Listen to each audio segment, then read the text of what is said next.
Hello, so I'm back with my next video, and in my last video I said I would make another video that talks more about all is one. My last video was all is love, but I think we're ready for the next progression of thought, which is the mirror is malleable. So once we have gone from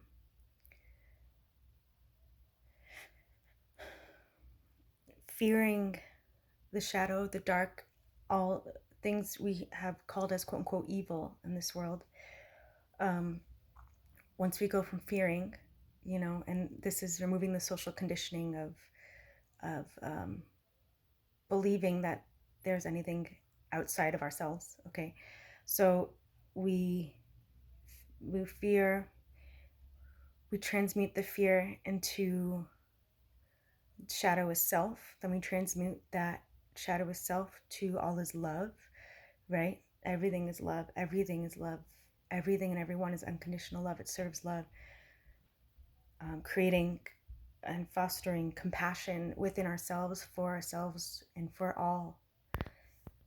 Then we really begin to step into the power of creator mode. I am that I am. This is where the mirror becomes malleable. So when we talked about the shadow as self, how dark is just an inversion of light. Light is an inversion of dark, where they're different. We talked about the yin yang, and we talked about there's different measures of things. So it's not that the light and dark are separate. They're actually both forms of light. If you research it more, it's super interesting. And of course, without the shadow, we can't have the light. So they're one and the same. They're coexistent. They're interdependent on one another. And so it's removing the social programming of morality and really understanding things as pure, from a pure consciousness mindset, because that's what we are. That's what everything is. That's what everyone is. That's all that exists if we allow ourselves to get to that point. And so this is in many cultures, these are the illusions. These are the illusions that are being dismantled, right? When we're doing this internal work, these are the illusions. So many cultures, when you see statues and if you see a god or goddess talking about breaking illusions or a weapon for illusions, this is what that is. This is the work we're doing, is to break all those illusions of the world. It's very powerful. And then when you're left with nothing but the pure consciousness, and in the Bible it even said, to those who all things, to those who are pure, all things are pure. There's a verse where it talks about this. So this is all in the Bible too. If we can reach that perspective, if we can accept that level of knowledge, that level of spiritual truth. So going back to the inversion of everything, right, where everything is a mirror, and realizing that, oh, I'm creating this reality. I created that darkness. I created these events. I created them because I am that powerful. I am that I am. I am the word made flesh. I have my necklace here. It's I am in Sanskrit, Soham. That's a great meditation, by the way, to just say, if you're ever doubting,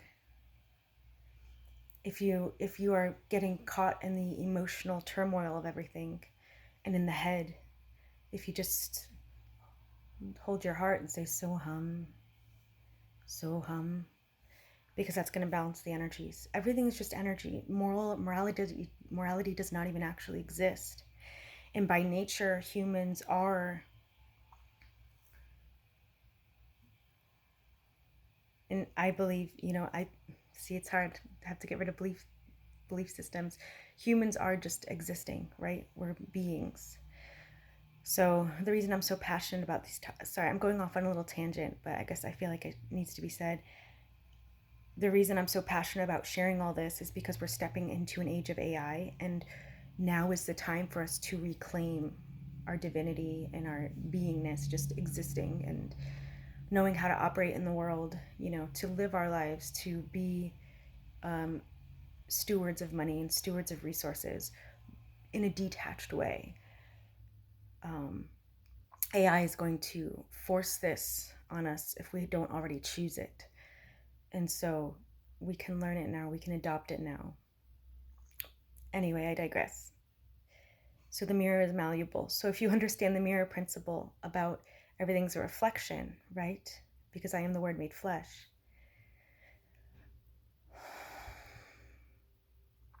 Will you begin to see that the things around you, outside of you,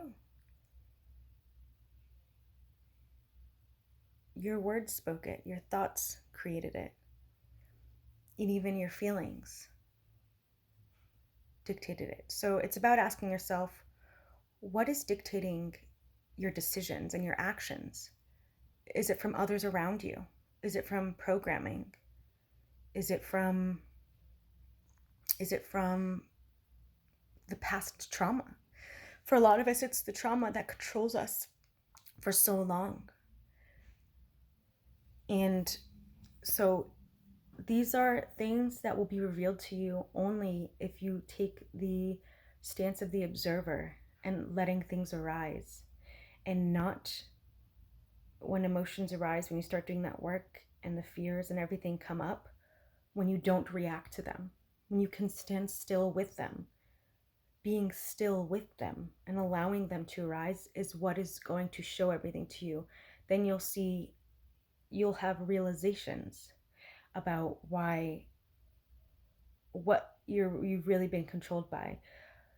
And Sadhguru says something that is so profound, and he says, the thoughts and emotions, if they're instructed on the outside of you, that's where all of this, the illusions and everything comes from. Everything we're trying to break free from comes from us taking thoughts and emotions, taking instructions for our thoughts and feelings outside of ourselves. So it's a very simple exercise. We can be aware of this when you're watching movies. Are you being pulled in? Are you being pulled in and allowing yourself to react? Or can you observe the energy going on inside of you when you're feeling something and allow it to exist without being pulled in? And when I say you, I mean the presence. You are the spirit. And so, same thing when we have the PTSD episodes. Can we be still and not be pulled in? It won't happen right away. And we have to give ourselves grace and forgive ourselves. But as long as we set that intention to exist and observe rather than react, that's when we are on the path. And again, it's a journey, okay? It's a journey. But it's the inner knowing that we're now creating, that we're fostering, that we're nurturing, so that there is a place you're on your way to, if you're on this path, where all of the thoughts and emotions are instructions from within, not outside. They're instructions from within. And that doesn't mean you'll never have thoughts and feelings, that will seemingly come out of nowhere. But you'll be able to let them pass, and it'll be much quicker for them to settle and pass. And then when you realize that they're there, you can gently guide them, because all of these thoughts, anything from external, is just free energy for us to redirect, for us to transmute, okay? So the more we practice this, the more the more skilled we are in understanding how energy works. So and being able to make it malleable, to mold it to what we want for us. So all of these videos in the sequence, I share information, is a natural progression of what will arise when you're on this path of reclaiming the I am and being creator of your life, especially when you have experienced severe trauma and to the point of being scared of being around people, seemingly being unstable, in jobs or whatever. want you to know there's hope. And I'm not a counselor, I am not a psychiatrist, so please consult them too. I'm just sharing my story because I think what I've noticed is there's such a large gap in the system for people who have had to deal with psychological trauma, either from narcissistic abuse or from being around people who are not mentally stable themselves and who have gaslit them for a very long time. And it's hard when there's not a place for us to process this in a spiritual manner, because everything is spiritual and we are spiritual beings. So, you know, having this perspective from an energetic level instead of an emotional level is very freeing. So that's today's video. I hope this helps someone. And now that I've done these like 5 introductory videos of the progression of like the overarching phases of going within, of arising to the state of, you know, creator mind, which I have found has really settled PTSD, has really, I don't even claim that anymore. I don't claim PTSD over myself, but the symptoms are way, I know how to redirect them now. Now I am, I can redirect the triggers. I can redirect the energy, because it's all just energy, okay? And so you gain a sense of control back in your life and power, instead of being in, you know, maybe helplessness, where we are perceived as so helpless when we're going through trauma like this. So now that those 5 videos are all set, I'm going to start sharing shorter videos of just my day-to-day techniques that have helped me. And I hope that helps you guys. Thanks for watching, and comment if this did help you. And I'll see you in the next video.